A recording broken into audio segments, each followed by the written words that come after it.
Hello everyone, so welcome back to my YouTube channel science की पाठशाला with प्रिया। तो कैसे हैं आप सब? आई होप आप सब बहुत अच्छे होंगे। तो हम क्लास 8 का chapter 5 conservation of plants and animals कर रहे हैं। तो बेसिकली हमें आज यहाँ से शुरू करना है रेड डाटा बुक से, ठीक है। तो हम आज इसे किसी भी कीमत पे आज इस चैप्टर को ख़त्म कर देंगे।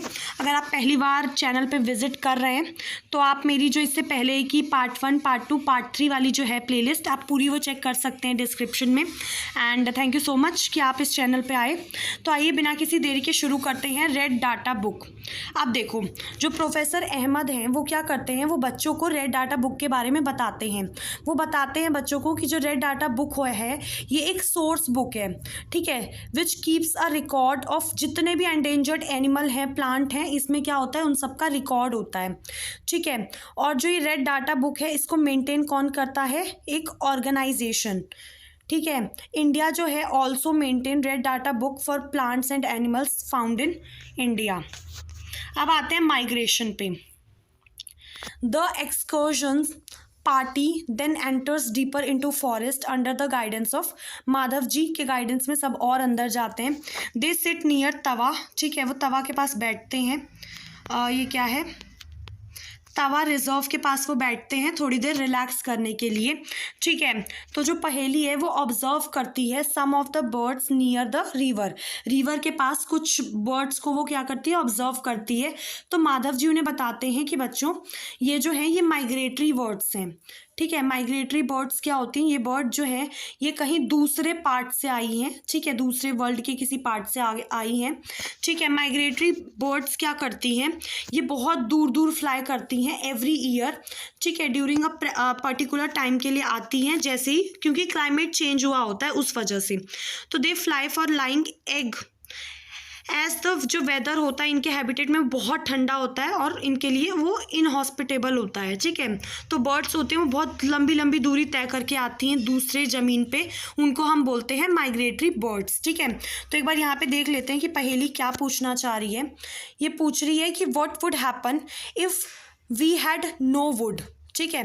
अब इसमें पूछा है कि क्या कोई अल्टरनेटिव अवेलेबल है वुड के लिए। आई नो दैट कि paper is one of the important product जो हमें फॉरेस्ट से मिलते हैं। I wonder whether there are any alternative available for paper के लिए कोई अल्टरनेटिव है, वुड के लिए कोई अल्टरनेटिव है, ये पूछ रही है, ठीक है। अब हम आते हैं अभी के इसके रिसाइकलिंग ऑफ पेपर। अब जो प्रोफेसर अहमद हैं वो बच्चों का ध्यान खींचते हैं एक दूसरी तरफ, ठीक है। Draws attention of the children to another cause of deforestation का जो कॉज है उसकी तरफ। हमें पता है कि ही टेल वो बताते हैं कि it takes 17 full grown trees to make 1 ton of paper. जो आप जिन पेजों में को आप ऐसे वेस्ट कर देते हैं या कुछ भी बस वो करते हैं, वो जो पेज है 1 टन पेपर बनने के लिए आपके 17 पूरे पूरे बढ़े हुए ग्रोन ट्रीज को कट किया जाता है। Therefore we should save paper, तो इसीलिए हमें पेपर को सेव करना चाहिए और हो सके तो पेंसिल से लिख के बार बार उसी पे आप काम कर लीजिए अगर कर सके तो, ठीक है। तो प्रोफेसर अहमद जो हैं वो ये बताते हैं कि paper can be recycled 5 to 7 time for use. Paper को हम लोग 5 से 7 बार तो रिसाइकल कर सकते हैं अपने इस्तेमाल के लिए। If each student saves at least 1 sheet of paper in a day, अगर एक दिन में एक पेपर की शीट भी आप बचाओगे तो हम बहुत सारे पेड़ बचा सकते हैं सालों में, ठीक है। We should save reuse used paper and recycle it, ठीक है। हमें सेव करना चाहिए, उसे दोबारा यूज़ करना चाहिए और फिर रिसाइकल करना चाहिए। By this we not only save trees, बल्कि हम क्या बचा सकते हैं? एनर्जी, पानी, जो उस पेपर के मैन्युफैक्चर में जो पानी लगता है, जो एनर्जी लगती है, हम उसको भी बचा सकते हैं। तो मोर ओवर जो अमाउंट ऑफ हार्मफुल केमिकल जो पेपर बनने में यूज़ होता है वो भी कम हो जाएगा। अब इसने पूछा है कि क्या कोई परमानेंट सॉल्यूशन है इस प्रॉब्लम का, तो अब है रिफॉरेस्टेशन। अब जो प्रोफेसर अहमद हैं वो सजेस्ट करते हैं that the answer to deforestation is reforestation. अब रिफॉरेस्टेशन क्या होता है? Reforestation is restocking of destroyed forest by planting new tree. नए पेड़ लगा के हम उन जगहों को भर सकते हैं जहाँ पे आपका जो पेड़ पौधे हैं वो उन्हें काट दिया गया है या वो, तो हम वहाँ पे नए पेड़ लगा सकते हैं, ये आपका रिफॉरेस्टेशन है। अब जो प्लांटेड ट्रीज़ है should generally be of same species, which were found in that forest, जो उस फॉरेस्ट में पाए जाते थे उन्हीं की सेम स्पीशीज होनी चाहिए। We should plant at least as many as tree as we cut, जितना हम काटें हमें उतने पेड़ लगाने चाहिए at least. Reforestation can take place naturally also if deforested area को अगर आप छोड़ देंगे ना अनडिस्टर्ब, तो वो दोबारा से वहाँ पे रीस्टैब्लिश होना शुरू हो जाएंगे। In a natural reforestation there is no role of human being, का कोई रोल नहीं होता। We have already cause tremendous damage to our forest if we have to retain our green wealth for future, तो planting of more trees is the only option, कि आप ज़्यादा से ज़्यादा पेड़ लगाइए। अब जो प्रोफेसर अहमद हैं वो उन्हें बताते हैं कि जो इंडिया है we have the forest conservation act है हमारे पास, ठीक है। इस एक्ट का जो मकसद है वो क्या है, प्रिजर्व करना, कंजर्व करना नेचुरल फॉरेस्ट को, और जितनी भी बेसिक नीड है लोगों की जो फॉरेस्ट के आसपास रह रहे हैं उसको फुलफिल करना।